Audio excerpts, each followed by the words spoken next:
I'm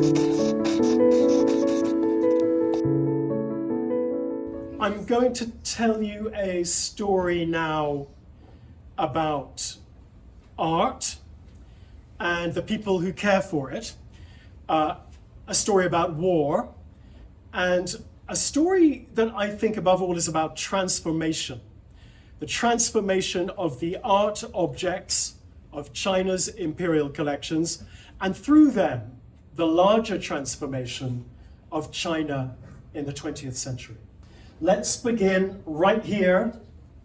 It's the Wumen, it's the Meridian Gate, the southern entrance to the Forbidden City, which was the home of the emperors of the Ming and the Qing empires from the 15th century onwards.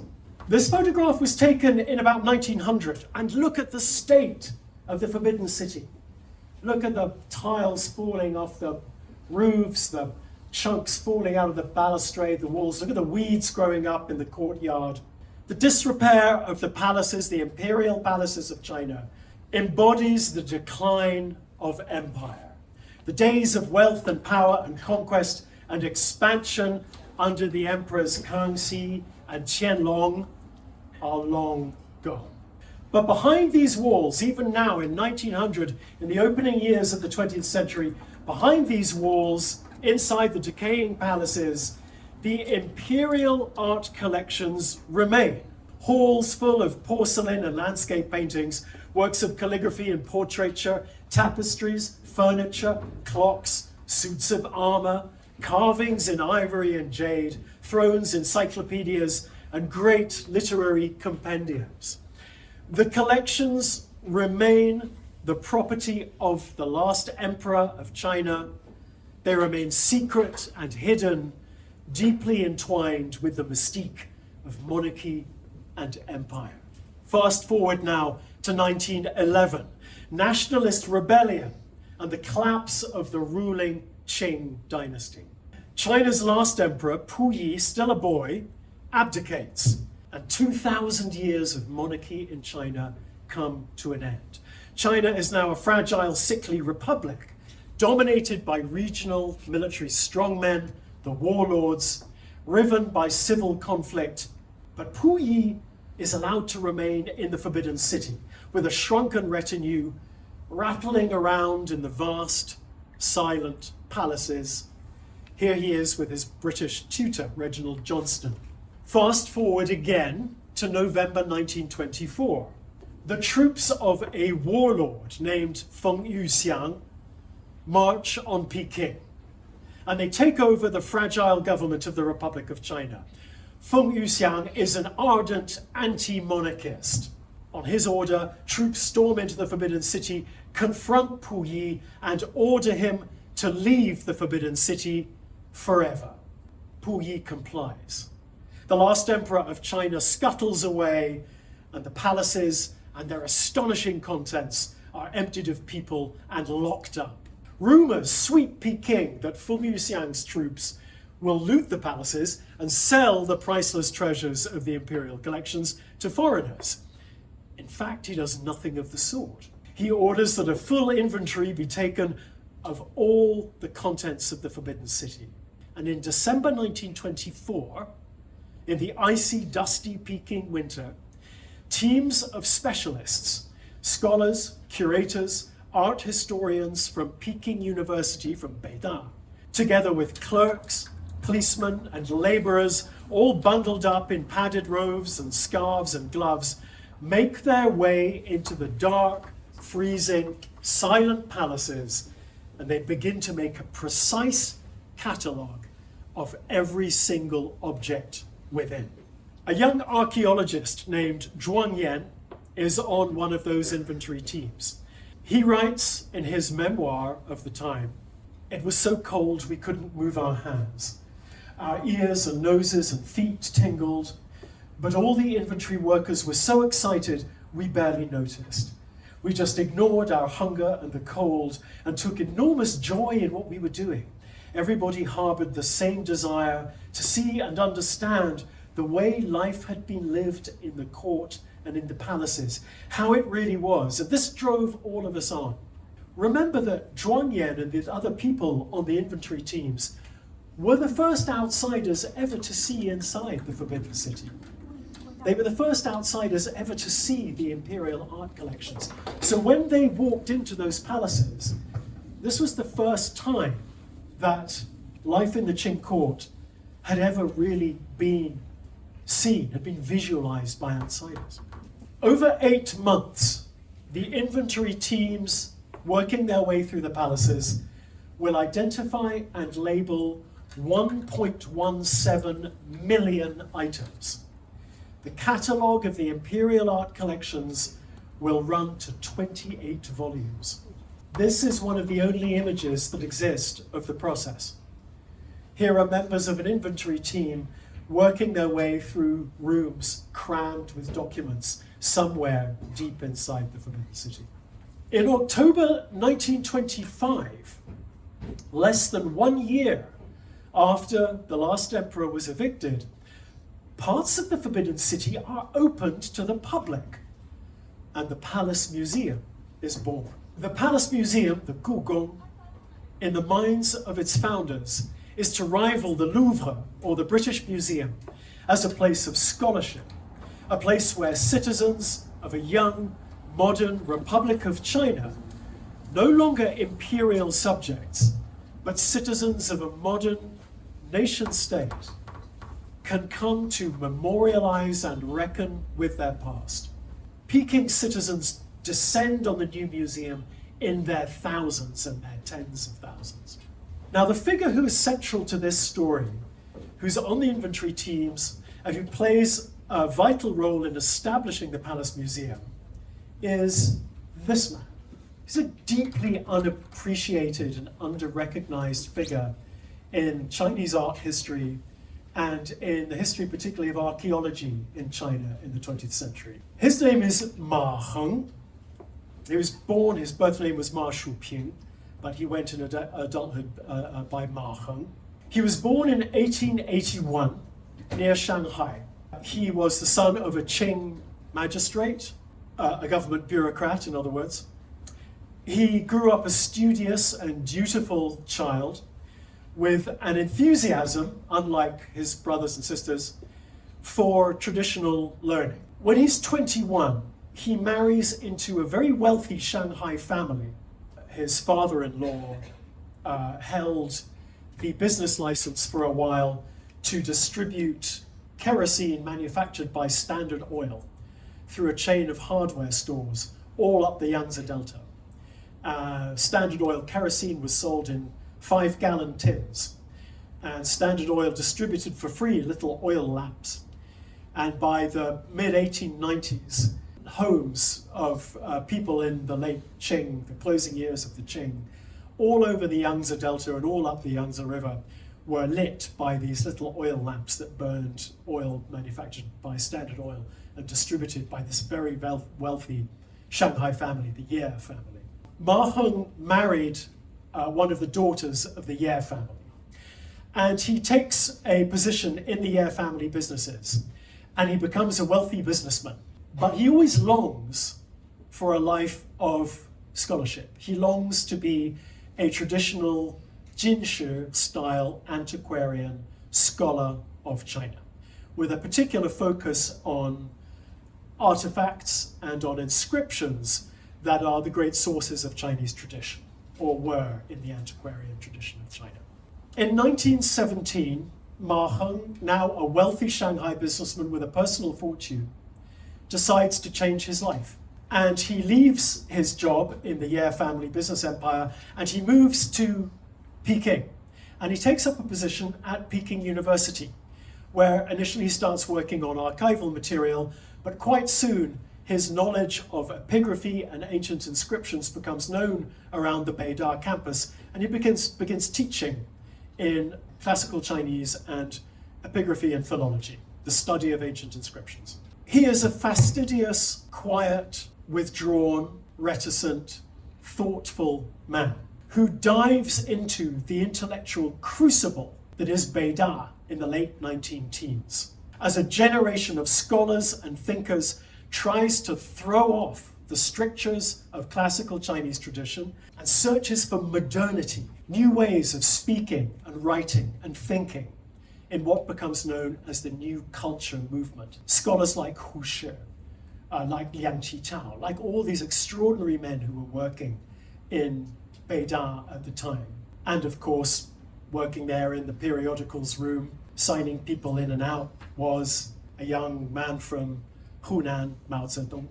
Ma Heng goes on in 1922 to found the first department of archaeology at Beida, the Kaogu Yanjiushi. And with it, he helps lay down the principles of a modern scientific archaeology in China. Modern archaeology in China is always attributed to Li Ji, the great Harvard-trained anthropologist who came back in the late 1920s and went on to run the excavations at Yan, the Shang capital.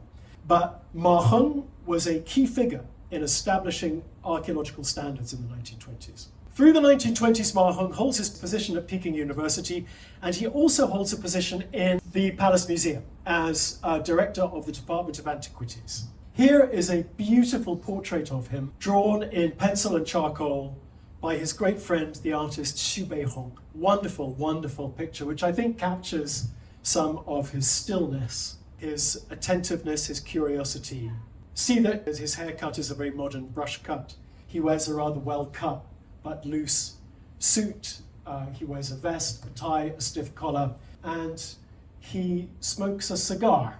He was well known for his cigar smoking. And his friends noted that when asked a question, a scholarly question, he would take a long drag on his cigar, exhale through his nose, and then pronounce.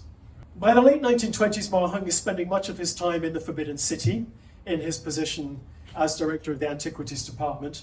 The museum itself is as close to flourishing as it can be by 1928-29. Its finances are shaky, its exhibition spaces are ramshackle, but it is enormously popular, and it's the central cultural institution of the Republic of China under the leadership of Chiang Kai-shek and the KMT. The art objects on display in the museum have been transformed. They are no longer the secret, mystical, private hoard of emperors. They now belong to a nation state, and they serve to educate and enlighten the citizens of a young, modern republic as they reckon with their past and they search for their place in the world. China now has a great museum, and Ma Heng and his curators busy themselves with studying and conserving the vast imperial collections as a public service to their young country. And now the story completely changes. 1931, Japan invades and in effect colonizes the far northeastern regions of China, the region known as Manchuria. 1932, fighting breaks out in Shanghai between Japanese imperial forces and Chinese troops. The Japanese Navy bombs Shanghai from the air. This is arguably the first instance of protracted aerial bombing of a civilian population, and it prefigures the Second World War. It comes long before Spain, it comes long before Guernica. This was the first time civilians were area bombed or carpet bombed from the air. This is a picture of Chinese troops resisting Japanese Marines landing in Shanghai in 1932. Parts of Shanghai are obliterated in the aerial bombing. Japanese drop incendiary bombs. Much of Shanghai is built of wood and plaster. It burns. Crucially, a publishing house and a museum, the Oriental Library, are destroyed by Japanese bombs, and thousands of irreplaceable texts and objects are lost in the bombing. People in China, curators, foreigners who were paying attention, noted at the time, this new style of bombing, these air raids, don't just kill people, they eviscerate culture too. 1933, Japanese units leave their positions in Manchuria and they advance further into China. They take Rehe province and they advance as far south as the Great Wall. Japanese tanks are now only 4 hours from Peking by road. At some point in late 1932, the decision is taken inside the government of the Republic of China that to preserve the imperial art collections of the Forbidden City from air raid and from plunder by advancing Japanese troops, they will have to be evacuated from the Forbidden City. The unthinkably huge task of selecting which pieces should be evacuated, packing them and transporting them to safety falls to Ma Hong. The packing gets underway in late 1932. The museum buys in huge quantities of these wooden cases. They buy cotton wadding, heavy paper and hemp cord. The curators, among them the young archaeologist we saw earlier, Zhuang Yan, design a packing process that will immobilize, protect, and keep dry, they hope, the most delicate and invaluable pieces of the imperial collections. They pack paintings 1,000 years old, like this one, Early Snow on the River, a hand scroll painted in the southern Tang Kingdom in the 10th century by an artist in the Imperial Painting Academy whose name was Zhao Gan. Ink and pigment on silk, a gorgeous, expressive depiction of the lives of fishermen on a river in winter. This is a detail from that scroll. They pack porcelain, like this ewer from the Ming Empire, Xuande period. Its complex, beautiful copper-red glaze is so difficult to achieve in the firing that these Ming period pieces are vanishingly rare. For every successful copper-red glaze, hundreds, even thousands of firings would fail. Vanishingly rare, and now fantastically valuable.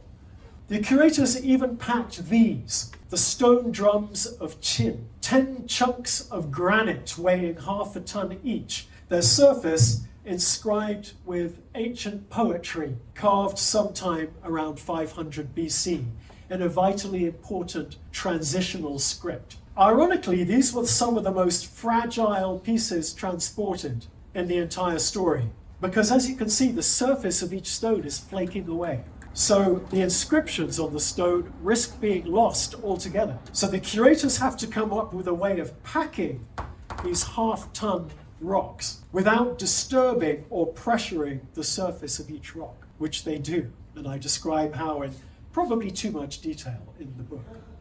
The packing altogether runs to 28,000 pieces of porcelain, 8,000 paintings.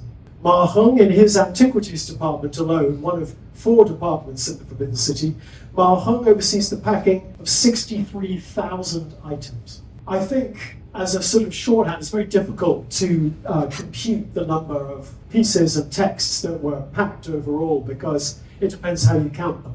But as a sort of shorthand, I think you can say that roughly 250,000 objects and texts were packed in 1932-33. They are all packed in 19,557 wooden cases. Evacuation from the Forbidden City gets underway in early 1933. And here you can see some of those 20,000 or so wooden cases stacked up and waiting for evacuation in one of the courtyards of the Forbidden City. That's March 1933. Their destination initially will be Shanghai. Strange decision perhaps, given the city's just been bombed by the Japanese. But the museum curators, Ma Hong, and the museum and its board of directors hope that the cases will be safe from the Japanese there if they are stored in the foreign concessions, those parts of Shanghai that were occupied and administered by the French and the British, in the most part. In a highly disorganized and troubled effort, the cases move by train to Shanghai, where they pile up in a disused hospital on the Rue Montauban in the French concession. Nearly 20,000 cases go to Shanghai. Even in Shanghai, with its greatest treasures wrapped and packed and crated up, the Palace Museum attempts to keep functioning as a museum. It lends nearly 800 pieces for an exhibition to be held in London in 1935 and 36. These pieces, 800 pieces, are packed in special steel-sided cases and transported to London on a warship of the British Royal Navy. Here you can see them being loaded by British sailors aboard HMS Suffolk for their trip to London. They're mostly paintings, jades and bronzes. They stayed in London for 6 months. The exhibition was a huge success. It powerfully stimulated interest in Chinese art across Europe. But perhaps more importantly, It built awareness of and sympathy for the Republic of China in its struggle against Japan. And coverage of the exhibition is framed very much in that way at the time. So the Imperial Art Collections have found another role now. They've been transformed again. They've become objects of statecraft, objects of diplomacy. In one of my favorite episodes in the book, on their way back from China, these 80 steel cases containing nearly 1,000 objects came back not on a warship, but on a liner of the great P&O line. And it got into a terrible storm off the coast of Spain. It came into Gibraltar, the port of Gibraltar, in terrible weather and ran aground. And for a moment, they thought the whole liner might sink. This was almost unheard of at the time. P&O liners, this didn't happen. So the entire Palace Museum, Ma Hung, everybody was thrown into total panic in the thought that they might lose these 1,000 cases of irreplaceable Chinese art because a P&O liner was going to sink in the Bay of Gibraltar. In fact, over 4 days, they managed to tow this liner off the sands where it had grounded, and it got on its way again. But it was global news for 3 days. It was front page news all over the world. What's going to happen to these 1,000 cases of art? It's an absolutely extraordinary episode. Ma Hung did not go with the cases to London. He stayed in China, and he oversaw the construction of a permanent storage facility for the Imperial Art Collections, a new purpose-built facility with air conditioning and, crucially, with a bomb-proof vault.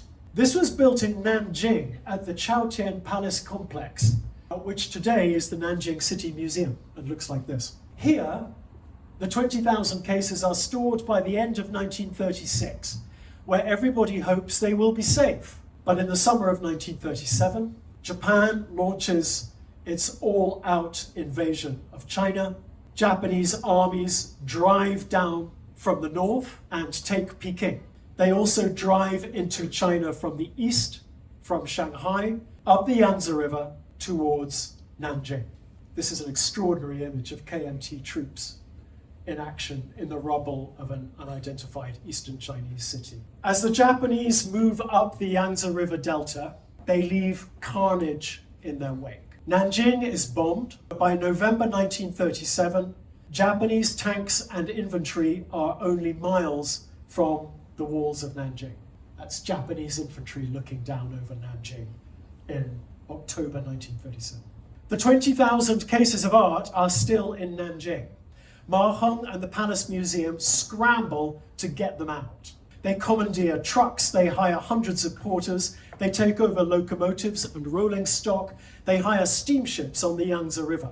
In late November 1937, porters begin loading the 20,000 cases aboard trains and steamers day and night. Japanese bombers are pounding the city.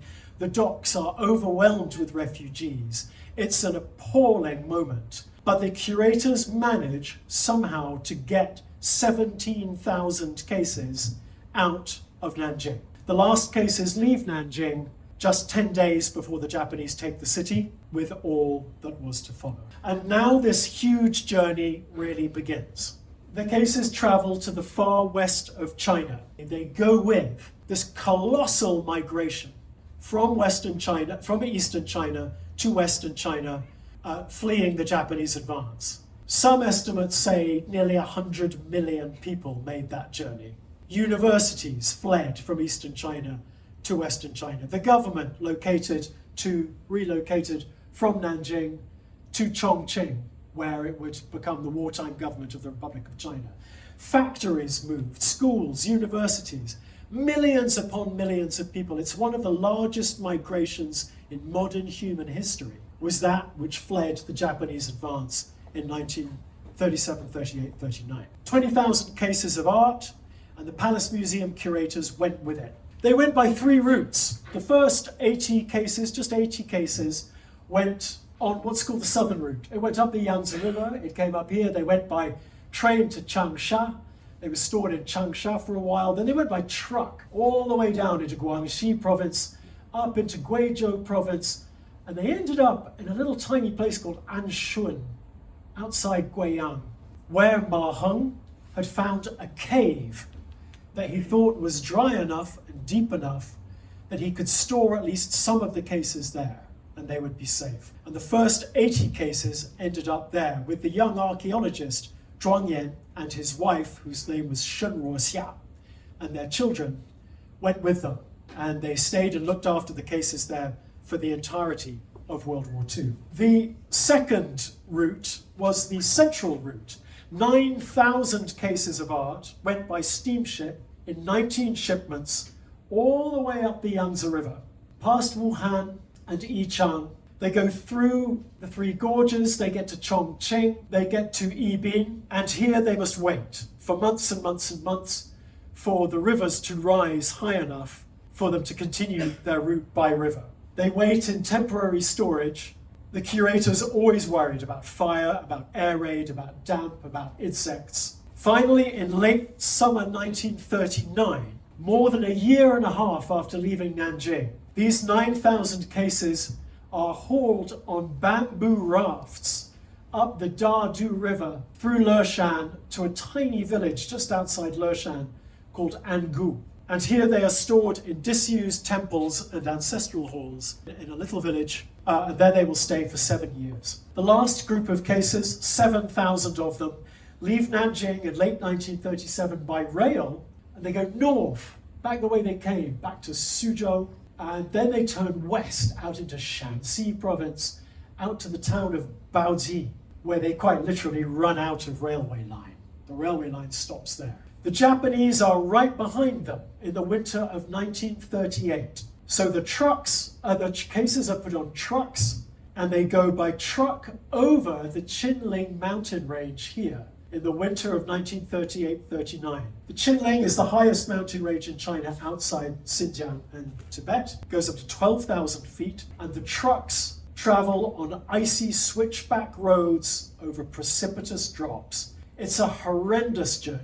They get stranded in snowdrifts, they get blocked by avalanches, the drivers and the curators with them run out of food. It's just ghastly, but somehow they do it. As they come down over the Qinling, they come to the city of Hanzhong, where they are stored for a while in a temple in the center of the city. Ma Hong is very concerned because the temple has a yellow tiled roof. Japanese bombers use these yellow tiled roofs of temples, large Qing period structures, as navigational markers, and they bomb them as they go. So Ma Hong orders that the cases, these 7,000 cases, must carry on from Hanzhong, and they carry on all the way down here to Chengdu. 7 weeks after they leave Hanzhong, the temple where they were stored was indeed bombed by a Japanese raid. As they travel down to Chengdu, all the bridges are out. They've either been washed away or they've been bombed, and so the trucks carrying the cases must drive up to every river, drive onto a bamboo raft, and be poled across the river by boatmen using enormous bamboo poles. Apart from being incredibly dangerous, it's incredibly slow, and it takes them months and months to travel that final distance down to Chengdu. These 7,000 cases eventually end up in the city of Emei, stored in 2 enormous temple structures at the foot of the great Buddhist mountain, Emeishan. And there they will stay for 7 years, until 1945. During this period that I'm describing to you, an awful lot happens. It's crisis after crisis, improvisation after improvisation. For the curators, it's a demanding, draining, terrifying time. Japanese bombing was ubiquitous. Disease was a huge concern. Venal steamship owners, corrupt military officers, war profiteers, scammers, con artists. Our curators have to deal with all of these. Cases get dropped, trucks turn over, art gets broken, smashed, and soaked through in rainstorms. And the one constant fear that the curators have is not just fear of a violent death, but fear of failure. Fear that the collections will be lost, and fear of their own disgrace. This runs through the writing of the time. The collections now, even though this route is supposedly secret, it's supposedly being done without anybody knowing about it.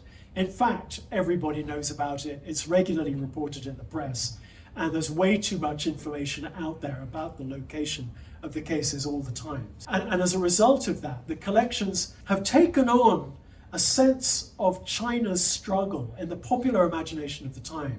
Their survival now starts to resonate with the idea of the survival of an independent, sovereign China.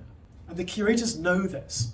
The stakes are terribly high, not just for the art, but for the Republic of China and its wartime struggle.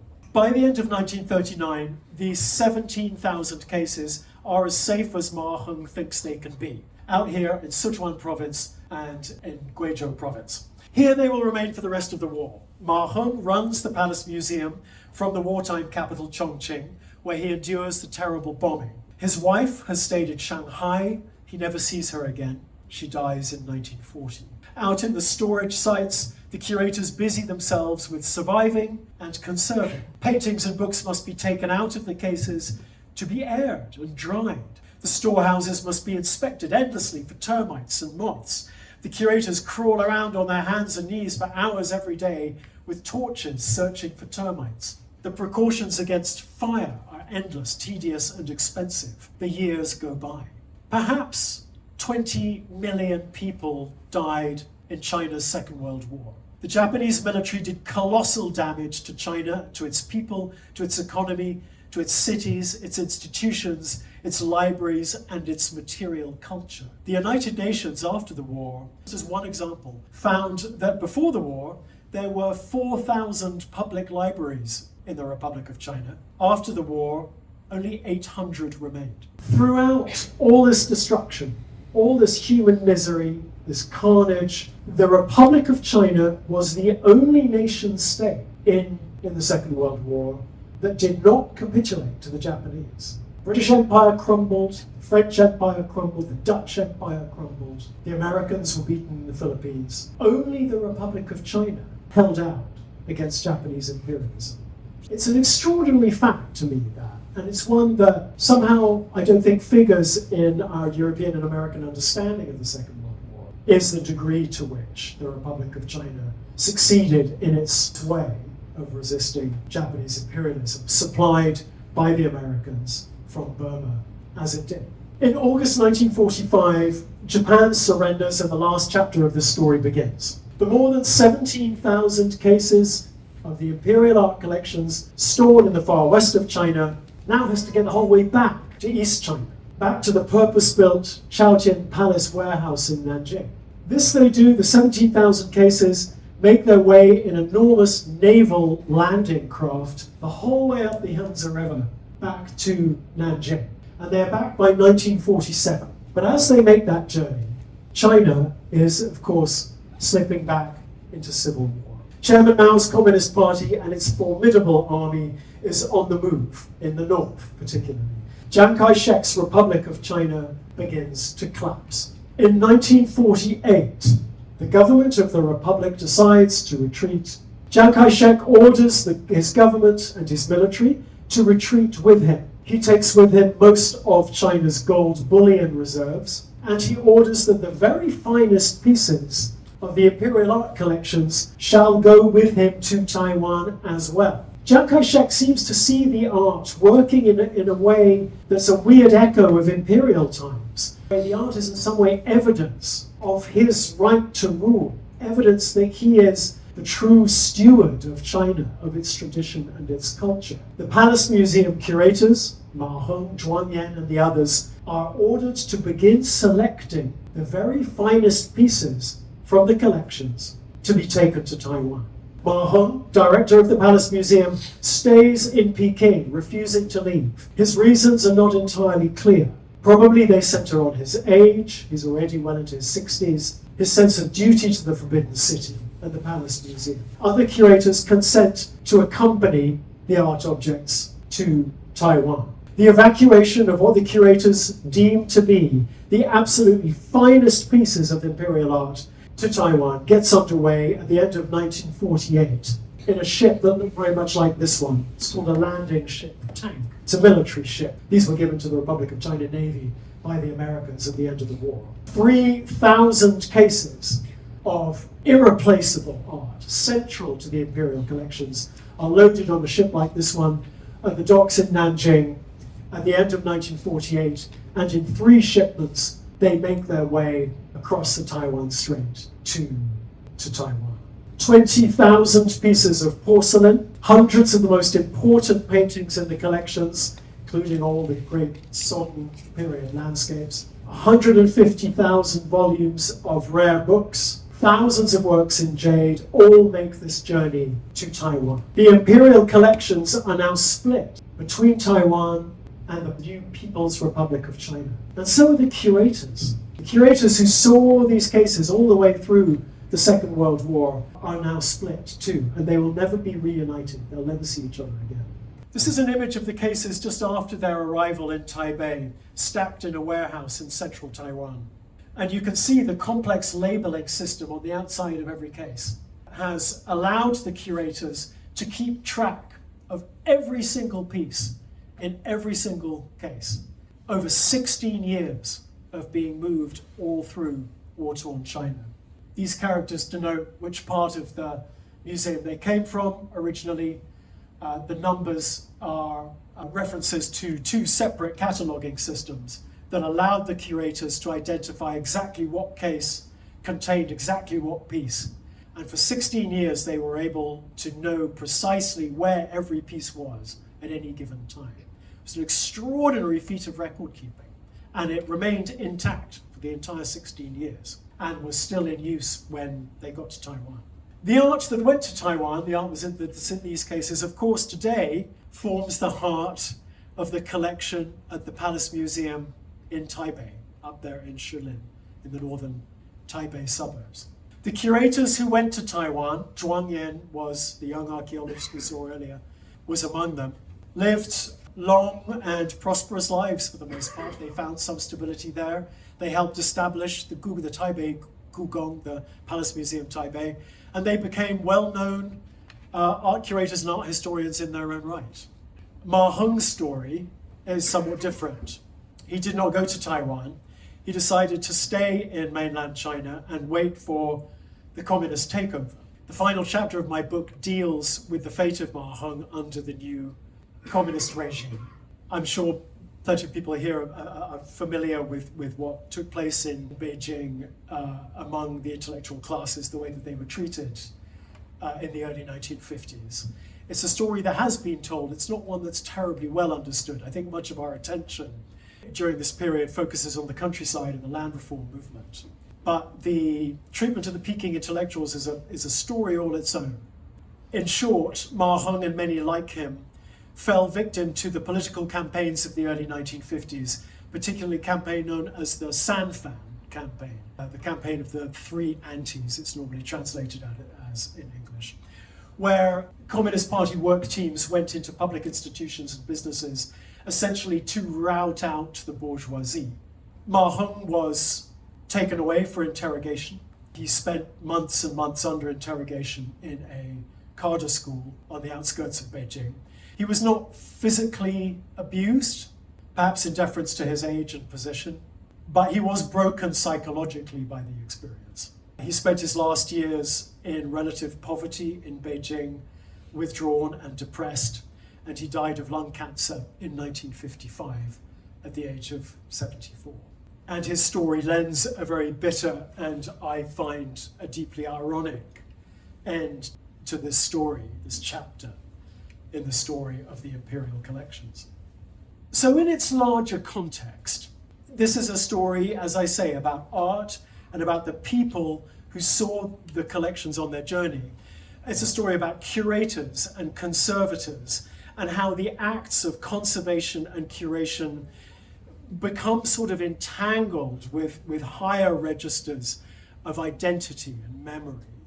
It's also a story about nationhood and the way that a generation of Chinese people tried to engender a sense of nation and shared national history through these objects in the imperial collections and through the building of a museum. And it's also a story of the Second World War in China. It's massive scale, something I think is in our historiography of the Second World War in the United States and Europe, I think is falling out of memory, isn't well understood in the first place, and is now beginning to become more and more opaque. as time goes on. And above all, I think it's this story invites us to consider China's extraordinary transformations in the first half of the 20th century, from the imperial to the modern, through war, through civil war, and into revolution. And the extraordinary emotional and psychological distance that Chinese people traversed in that time. Thank you very much for listening. Was Ma Hong's reputation restored in later times, Deng Xiaoping era or afterwards? Yes, it was. That's a great question. And he was rehabilitated, and today he is very highly thought of in art history circles in China and in archaeology circles. He's a highly regarded man. What happened to him in the early 1950s is not talked about very much. That said, they just published his diary quite recently.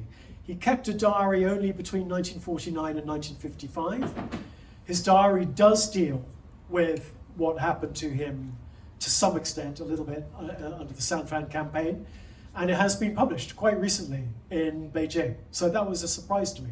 So I don't quite know what that presages for the broader discussion of the fate of the intellectuals in early 1950s China in Beijing. But that was striking to me that Ma Hong's diary is out there and readable. Can you give us some sort of big picture sense, if we know, what percentage, what fraction of what had originally been in the Forbidden City was lost entirely in all this process? Damaged, stolen, whatever. And then when you compare what's in the Forbidden City today in the Palace Museum with what's in Taipei, how would you characterize it? Is most of it in Beijing? Is most of it in Taiwan? And then if it's fair to ask, are the better pieces in Taipei? Because you made reference to Chiang Kai-shek saying they should take the very best. Did that in fact happen? So in terms of quantities, imperial collections themselves came out of World War II in remarkably good shape. Only a small fraction of what was transported. I reckon that perhaps about a quarter of everything that was in the Forbidden City went on this journey, something like that. The rest stayed behind in Beijing, was crated up and put in storage. The Japanese did come in, they did mess around with it, they did take some stuff, but they didn't plunder it the way that many people thought they would. And the reason for that was perhaps that they envisaged, in the event of their victory in China, they envisaged bringing Puyi down from Manchuria and installing him as a puppet emperor, a new dispensation in China. So they wanted to keep the Forbidden City intact. We don't know if that's true. I've never seen documentary evidence for that, but that seems to be the understanding among a number of historians. Of the stuff that got transported on this journey, most of it ended up going back to the Forbidden City in Beijing in the early 1950s, and is back there today, and is what you see when you go to the Gugong in Beijing today. That's what you see. Some of it stayed in Nanjing. A little bit of it now is down in Hong Kong, in the Palace Museum Hong Kong, which they just opened up in the last few years. Only a small fraction of what got transported got broken or destroyed. It was a small fraction, remarkably small. Nothing, as far as I can tell, really got lost, unless you can argue that those 3,000 cases that got left behind in Nanjing, arguably they got lost. Of the stuff that was in the catalogues, as far as I can tell, from the curators themselves, from art historians and from the primary sources, it's all still there. It's all still either in Beijing or Nanjing or in Taipei. So the imperial collection survived remarkably well. The rest of China's material culture did not. As to the quality of the pieces, it depends who you ask. The curators decided in 1948 to take what they saw as the finest pieces of the collection to Taipei, but their taste at the time. It was, as I understand this, I'm sure there are art historians in the room who can talk about this better than I can, but it was a powerful reflection of the Emperor Qianlong's taste. Qianlong essentially designed the imperial collections as we now know them, and his view of art dominated traditional art well into the 20th century, and our curators would have grown up at a time thinking that what Qianlong saw as great was what was great. So I think people are united in their view that much of the landscape painting, particularly that went to Taipei, much of the porcelain and many of the Zhou period bronzes are indeed utterly irreplaceable and are right at the pinnacle of Chinese material culture. But other stuff, yeah, maybe debatable, depending on who you ask. There's a lot of cloisonné made its way over to Taipei, and I've always wondered about that a bit. Uncovering such a complex story, like what kind of resources refer to, like how you managed to do that while you're writing this book? And I'm glad it sounds so difficult. I have to make a confession and tell you that it actually wasn't that difficult. It wasn't nearly as difficult as I thought it would be. Partly because normally when as a journalist or as a commercial writer, when you come across a great story like this, you start looking more closely at it, you assume there are going to be problems, there are going to be gaps in the story, there are going to be holes, there are going to be things that don't make sense, there are going to be competing versions. The closer I got to the story, the better it got. There was just more and more material. And I was extremely lucky in a couple of ways. One was that the best account of the whole story was a memoir written by a curator named Ouyang Daoda. He was one of the curators who went to the West with cases. In 1950, he wrote a very granular, detailed 80,000 character manuscript of everything that had happened. He listed every piece that got broken. He did timetables, he did dates, he does names, he does everything you need to actually build out a chronology with confidence. He's just a wonderful, wonderful chronicler. The original manuscript, written in 1950, got lost, disappeared. People knew it existed, but there was no sign of it. Then they found it again only in 2006, sitting on a shelf in a storeroom in the Forbidden City in Beijing. And they only published it in 2010. And I started working on this in 2012. I was one of the very first people to look at that book outside the PRC. So I got first shot at that, I think. And then in 2017, the No. 2 archive in Nanjing, where most of the wartime records are stored, started publishing documents relating to the story, primary sources that had never been seen before, in their academic journal. They have a journal called Dangan Shiliao, Archival Materials.